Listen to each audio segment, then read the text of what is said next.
Pharaoh was the king, and he wanted the Hebrews under his dominion because they were the most closely connected to God or the Creator. And Moses needed to explain to Pharaoh that the Creator wasn't a man, it was a force that the Hebrews could attain. And by living amongst the Egyptians, they lost that spiritual essence, and only by escaping the ego and the worldly pleasures of the Egyptians could we find true meaning and a true spiritual form above our world.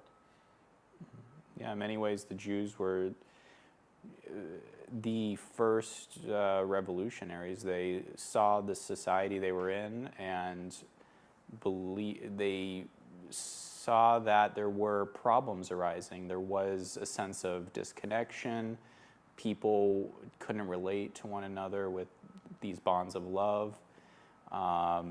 And right now we're in that very state, though it's becoming more and more sense. There's increasing this worldwide crisis, environmental, political, social.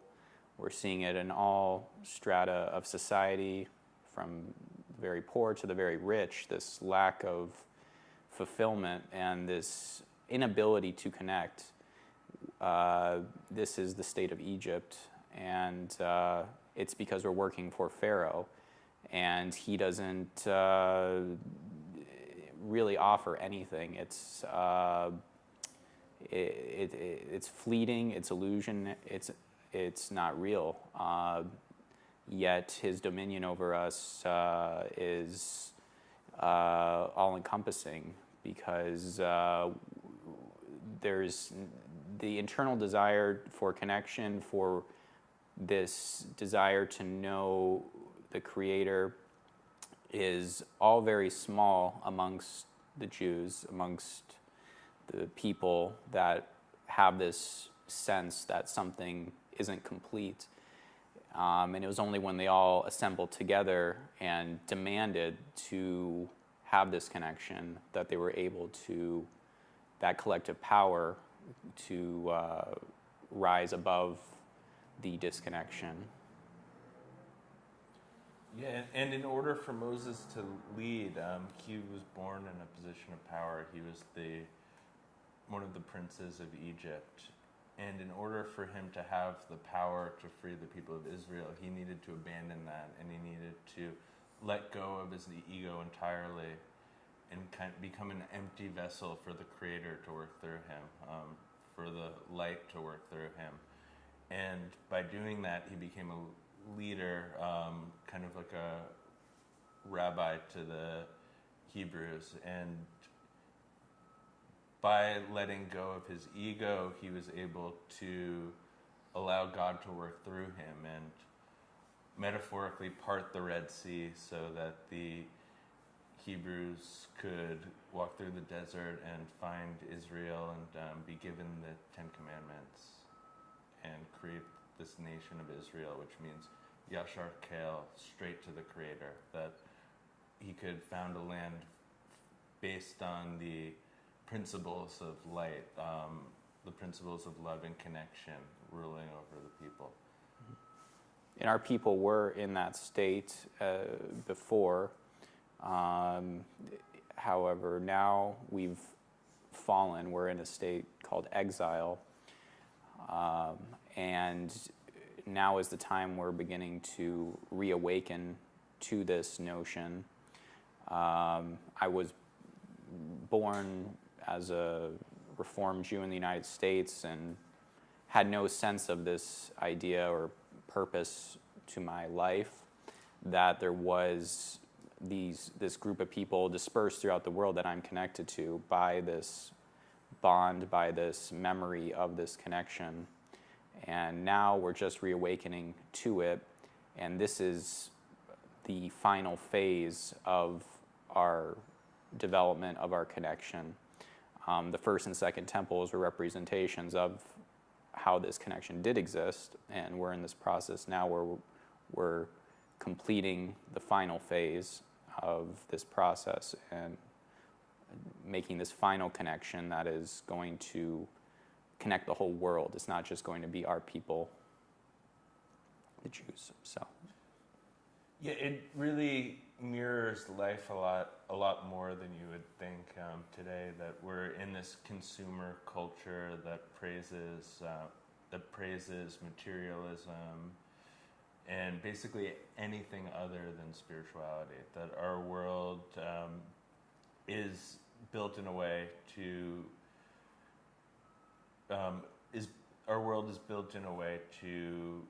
praise the acquisition of wealth and power, and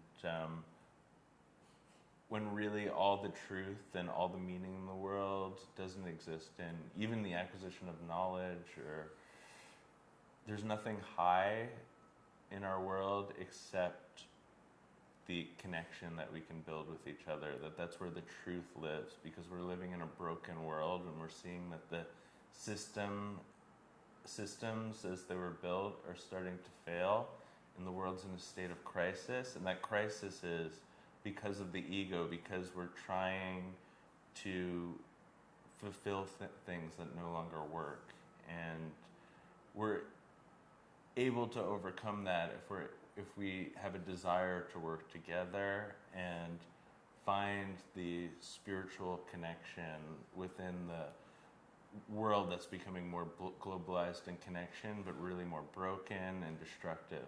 And we have a chance to restore that kind of perfection that Moses was able to achieve when he founded the nation of Israel. And even a few hundred years ago, this process was unavailable to most Jews and non-Jews. It was this ability to rise above the ego and connect has always been passed down through very special people and through special books they wrote, allowed a person to come out of this state of Egypt. Now we're in a state where it's the Zohar and certain books are now in the open, revealed, accessible. Any Jew or non-Jew can find these books online and order them and get them shipped to their home. We're in a state where it's available to everyone, yet there's still this slumber that people are in because they don't realize what they're living for. We're still questioning if I get this next job, if I get this next whatever, maybe promotion, new honor, Nobel Prize, Oscar, whatever it may be, then I fulfilled my goal in this world. In fact, there's something much greater and higher and eternal that we're meant to achieve. Rav Kook really was trying to catalyze people towards this mission once the nation of Israel was formed. Yet many don't know who he is or haven't read him, or if they have, they disregarded him. And this is part of this process is very confusing for people. It's still to really come to this conclusion that, in fact, the goal of living is to reveal the Creator through bonds of love and connection with your community, with this group of people called the Jews, is still very distant, but it's going to become progressively more and more palpable, either from outside pressure or this internal pressure is going to increase. So we have to be aware of this and prepared and desire it, because if we desire it, this is going to be a wonderful, incredible process where we're going to reveal such incredible depths of love between us. So it really is imperative we wake up to this.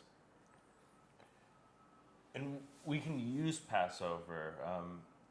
It's actually the time in the year where the forces are at our disposal, where we can find ways to reveal our ego and overcome it through connection. And if you study Kabbalah during the time of Pesach and study the text regarding Pesach, you begin to undergo these processes and you start to feel your ego awakening and feel the relief and the light curing you of this egotistical feeling that begins to overwhelm you, and you can really open up new worlds and open up light that can lead you to get closer and closer to the Creator. And that's really our hope. That's what we want to accomplish this holiday. We want to reveal the light of the Creator to the world. In doing this, every problem will be remediated, solved in an instant. It's only this lack of desire to connect and study the wisdom of Kabbalah that is causing all the ills in the world. It's only upon us that we're causing every problem. It's a huge responsibility, and it's a gift that we were given.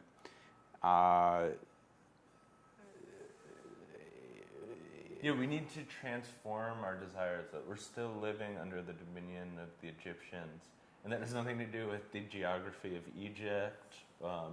We're just still living to receive for our own benefit, and we want to transform that into a desire to bestow onto the world and have unending, unlimited happiness, because there's no end to what you can receive if you receive through giving. Yeah, it's like undergoing, a surgery. It's not something anyone wants to do. No one wants to go to the doctor and solve these health issues. Yet we all know what happens if you don't. Things become worse and worse and worse until the suffering is intolerable, and then you seek out the remedy. The wisdom of Kabbalah gives the remedy before the illness develops. It infuses you with light. It infuses you with this sense of connection and love that wasn't there previously. And if we're able to